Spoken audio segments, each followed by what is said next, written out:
Adani group की सभी कंपनियों के शेयरों में शुक्रवार 19 सितंबर को शानदार तेजी देखने को मिली। Adani enterprises, Adani power, Adani green energy और अडानी टोटल गैस के शेयरों में 11% तक की भारी उछाल देखने को मिली। इस तेजी के चलते अडानी ग्रुप की कंपनियों का कुल मार्केट कैप 42,000 करोड़ रुपए तक बढ़ गया। ये तेजी उस खबर के बाद आई जिसमें मार्केट रेगुलेटर सेबी ने अडानी ग्रुप और उसके चेयरमैन गौतम अडानी को हिंडनबर्ग रिसर्च की शिकायतों से क्लीन चिट दे दी। शेयरों की बात करें तो अडानी ग्रुप की 9 कंपनियों में शानदार बढ़त दर्ज हुई। अडानी पावर में करीब 12% चढ़ा, अडानी इंटरप्राइजेज 5% ऊपर गया, अडानी टोटल गैस में 7.5% की मजबूती रही, एसीसी करीब 1% चढ़ा, अंबुजा सीमेंट 0.3% ऊपर रहा, अडानी एनर्जी सॉल्यूशन करीब 5% बढ़ा, अडानी ग्रीन एनर्जी करीब 6% चढ़ गया, अडानी पोर्ट्स 1% ऊपर गया और अडानी विलमार में 0.3% बढ़ा। वहीं एनडीटीवी में करीब 5% तक की तेजी आई।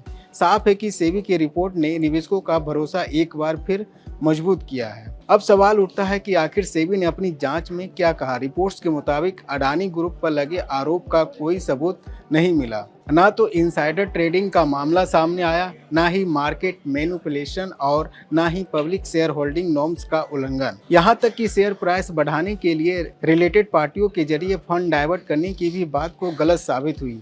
आपको याद दिला दें कि जनवरी 2023 में अमेरिकी शॉर्ट सेलर हिंडनबर्ग रिसर्च ने एक रिपोर्ट जारी कर अडानी ग्रुप पर गंभीर आरोप लगाए थे। आरोप यह था कि ग्रुप ने अपनी 3 कंपनियां RD Corp enterprises private limited, milestone trade link private limited और रेवर इंफ्रास्ट्रक्चर प्राइवेट लिमिटेड के जरिए अडानी एंटरप्राइजेस अडानी पावर में फंड डालकर शेयर कीमतें कृत्रिम तरीके से बढ़ाई। इस रिपोर्ट के बाद अडानी ग्रुप के शेयरों में जोरदार गिरावट आई और कंपनियों का मार्केट कैप 100 अरब डॉलर से ज्यादा घट गया था। हालांकि सेबी की जांच में सामने आया कि अडानी ग्रुप और आरडी कॉर्प के बीच हुए लेन देन दरअसल कर्ज के रूप में थे।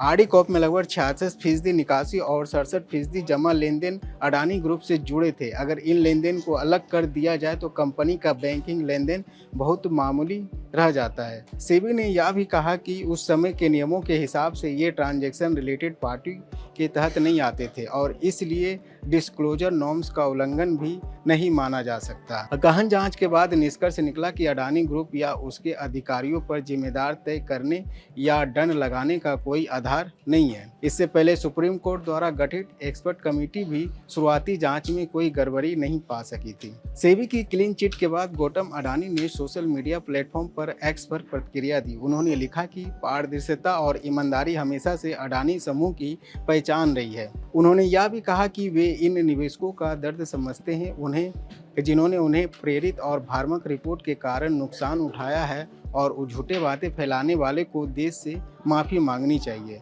अगर मार्केट कैप की बात करें तो हिंडनबर्ग रिपोर्ट से पहले अडानी ग्रुप की कंपनियों का मार्केट कैप 19.2 लाख करोड़ रुपया था, जो फरवरी 2023 तक गिरकर 6.8 करोड़ रुपया रह गया था। फिलहाल यह सुधरकर 13.6 लाख करोड़ रुपया पर पहुंच चुका है। यानी साफ है कि निवेशकों का भरोसा फिर से लौट आया है और बाजार में अडानी ग्रुप की साख पहले से कहीं ज्यादा मजबूत हुई है। तो कुल मिलाकर सेबी की क्लीन चिट ने अडानी ग्रुप और उसके निवेशकों को बड़ी राहत दी है। लंबे समय से जारी अनिश्चितता और बाजार की अटकलों के बीच आया यह फैसला ग्रुप की छवि और निवेशकों के भरोसे को और मजबूत करता है।